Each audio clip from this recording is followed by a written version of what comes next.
With regard to Psalm 22:16, either Christians or Jews are lying or mistranslating this verse. This text either says, "They pierced my hands and my feet," or, "Like a lion, they are at my hands and my feet." I'm just trying to figure out who is telling the truth and who is lying. Hey, what's up, guys? This Repair the Breach. Hope everyone's great. Psalm 22. They pierced my hands and feet. Or is it like a lion, my hands and feet, as the rabbis claim in Tovia Singer? From the get go, you see that they say, who is lying, the Christians or the Jews? So, let's see what Tovia Singer starts saying about Psalm 22, and let's refute him once and for all that the meaning is they pierced my hands and feet according to Psalm 22 itself. So let's begin.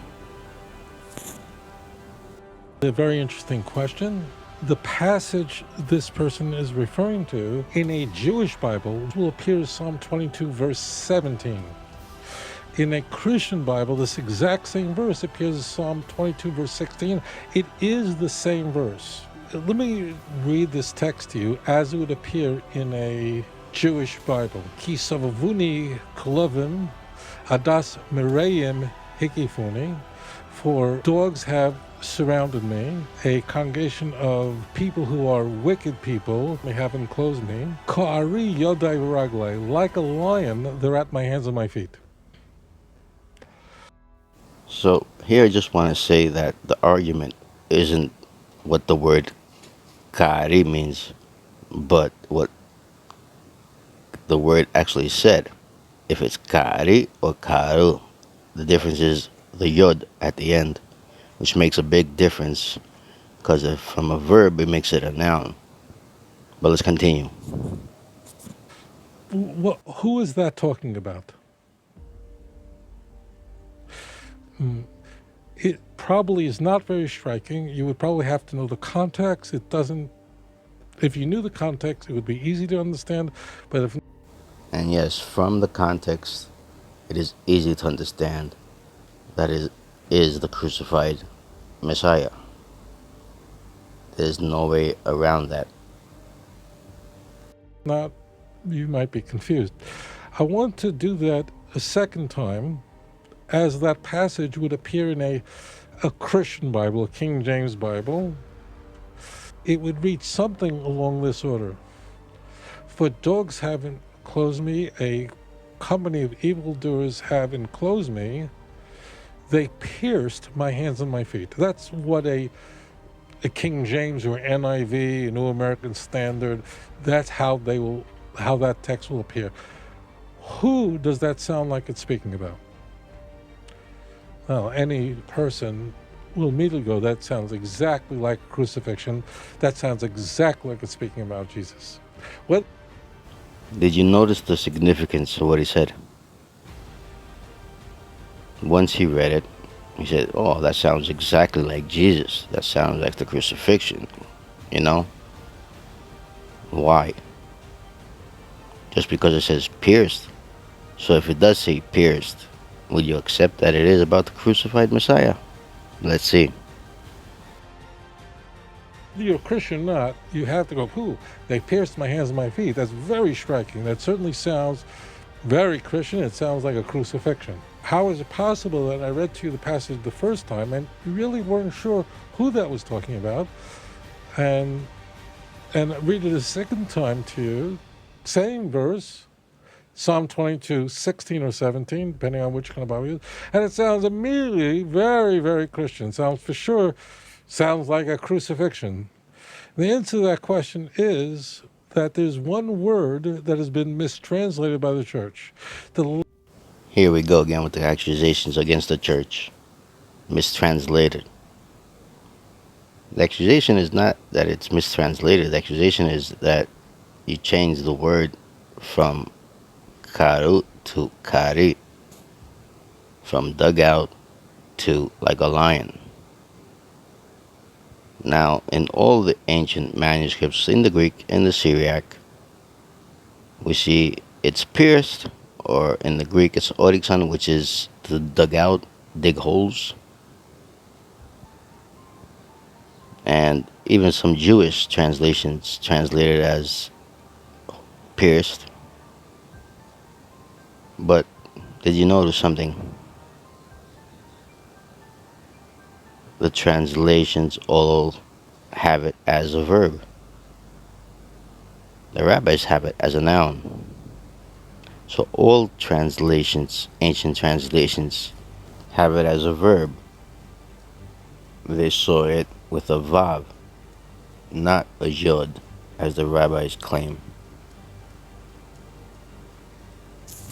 Last phrase of Psalm 22:17 in a Jewish Bible, 16 in a Christian Bible says, Ka'ari yodai v'raglai. The word ka'ari means like a lion. The ka is a prefix which means like. It's a common word in the Hebrew language, biblical and modern Hebrew.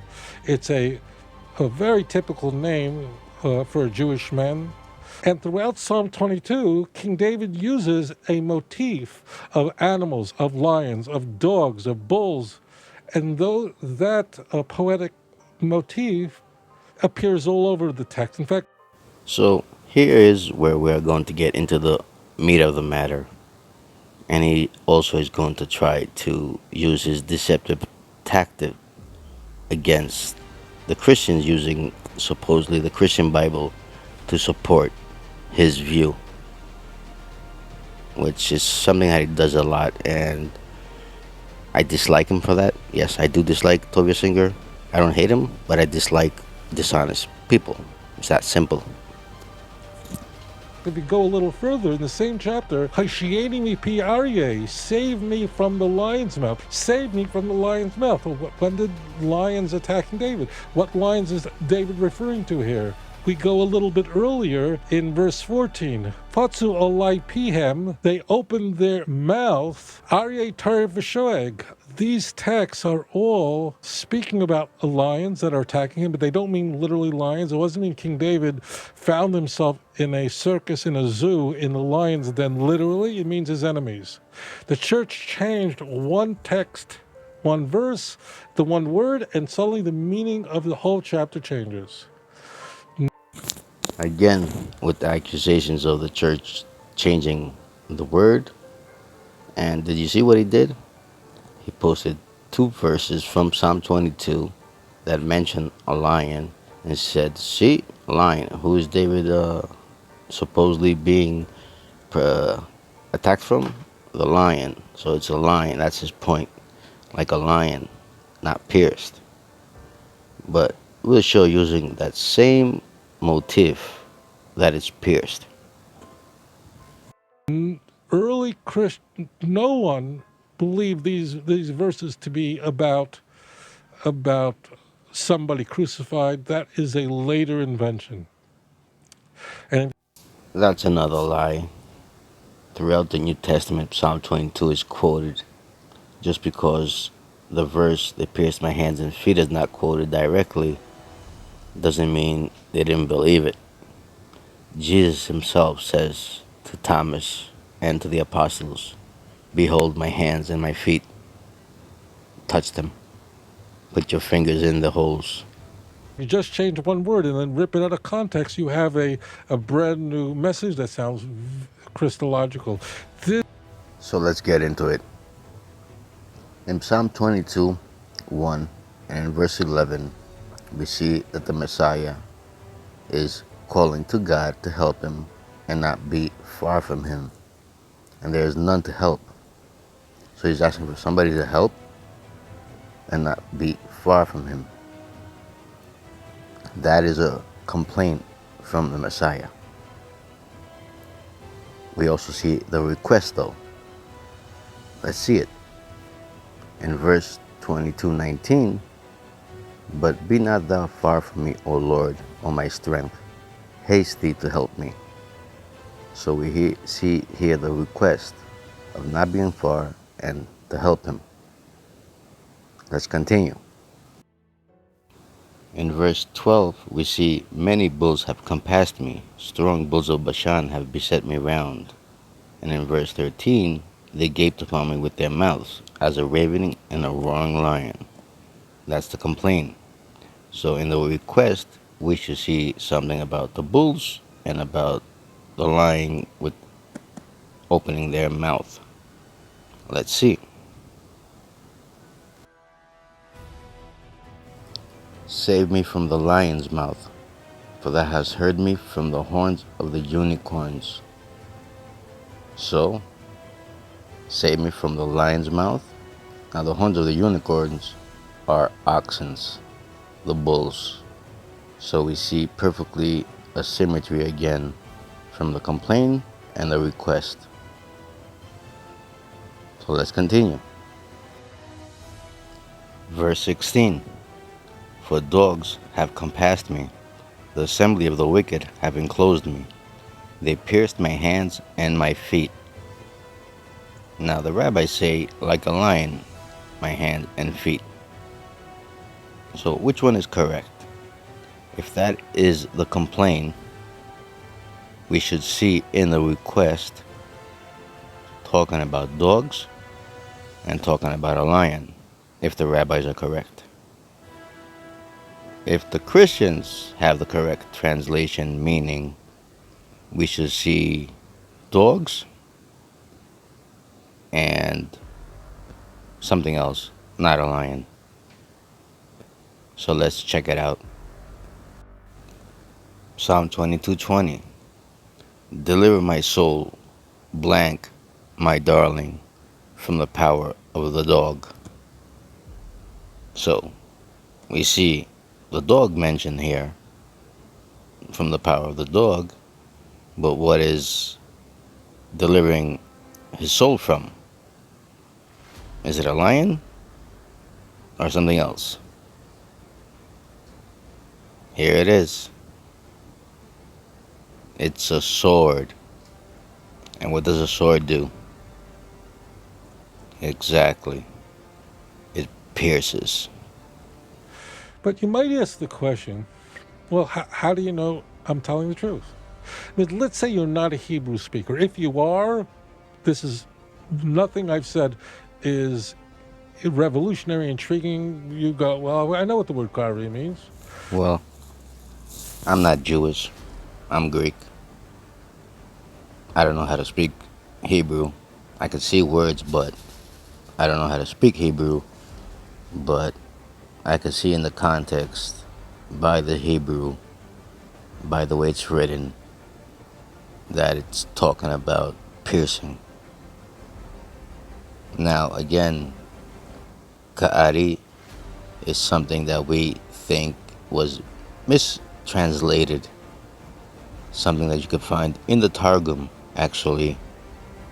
The Aramaic Targum talks about in Psalm 22, 16, 17, like a lion, my hands and feet biting, actually. Others say mauling, because the verb is not in there, so they had to add a verb, because it's a noun, as we mentioned. But all the ancient manuscripts in Greek or Syriac talk about it as a verb. They read it with a vav at the end, not a yod.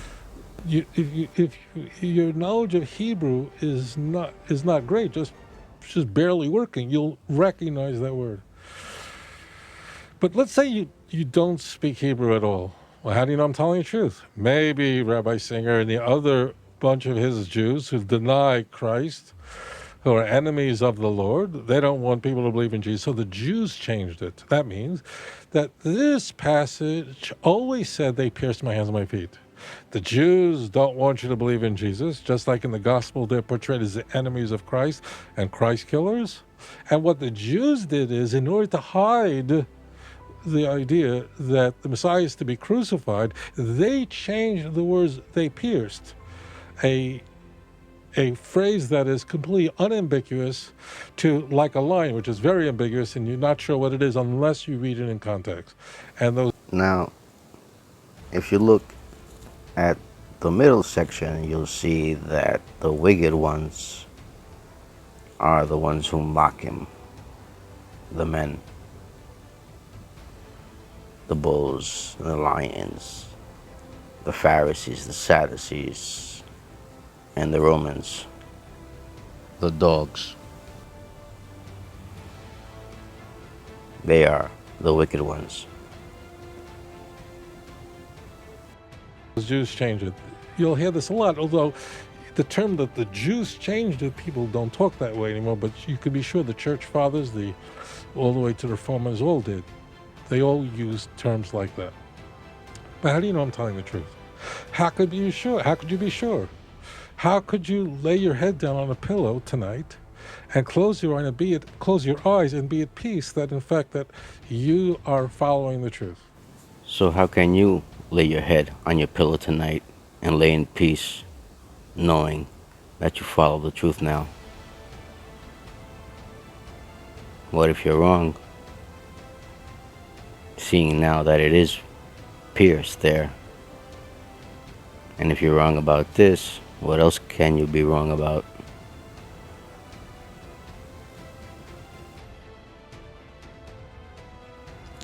Maybe the Jews are, in fact, the enemies of God, and they changed the Bible, and pierced is the correct phrase. There are many ways that you can know this, even if you don't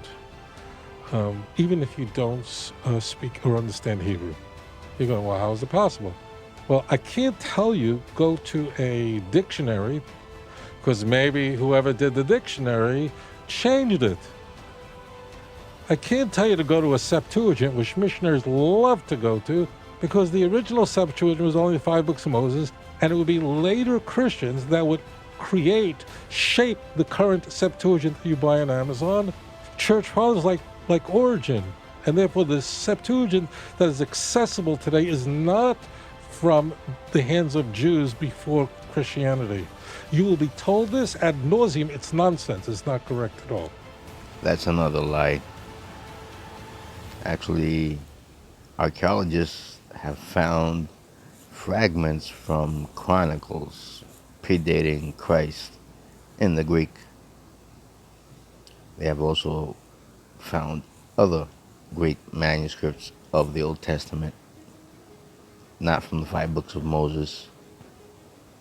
Also in the book of Maccabees, they quote Psalms in the version of the Septuagint. So if the Septuagint wasn't there, how could they quote in the book of Maccabees from the Septuagint? But I'll do a video on that specifically. If you look up the history of the Septuagint in my book, you can go online. Anyone who's knowledgeable will tell you the same thing I'm telling you. The original Septuagint was just the 5 books of Moses. Well, how could you really know? What does this word ka'ari really mean? Kaf, Aleph, Resh, Yud. What does it mean? Well, all you'd have to do is you'd have to search in Tanach where this word appears anywhere else. And today, this is very easy to do. In the old days, you needed a concordance. And these were big, thick books, and you'd have to at least recognize the letters. Today, you can really go online, you can use software, and you can look up where do we find this same word and how is it translated other places. If the word ka'ari really means pierce, and not like what the Jews say it means like a lion, so it should be that if we find this word ka'ari somewhere else in Tanakh, and believe me, a term like a lion you would expect to find you do, it should be that all the places the word is translated as pierced, and only here the Jews changed it. Conversely, if the Jews would never tamper with their text, and in fact it says the word kari really means like a lion, what we'd expect to find is, if we search for that exact same word anywhere else in Tanakh, Tanakh is huge. There are, I think, 304,901 words in Tanakh, I believe. 904. It's the order of magnitude is astounding. If we look in Tanakh, what we would find is we'd find that exact same word, and all those other places, the Christian Bibles would translate correctly as like a lion, and only here they translate as pierced. You got it? Someone is being inconsistent. Got it? Someone is not telling truth. This person is correct. someone is lying. Now, it doesn't mean today Christians are not their fault, but they're fully, I'm going to use the word, and maybe I'll lose, are brainwashed. They're just told to believe this. But I'm asking the Christians watching this to take a moment and to research this a little bit.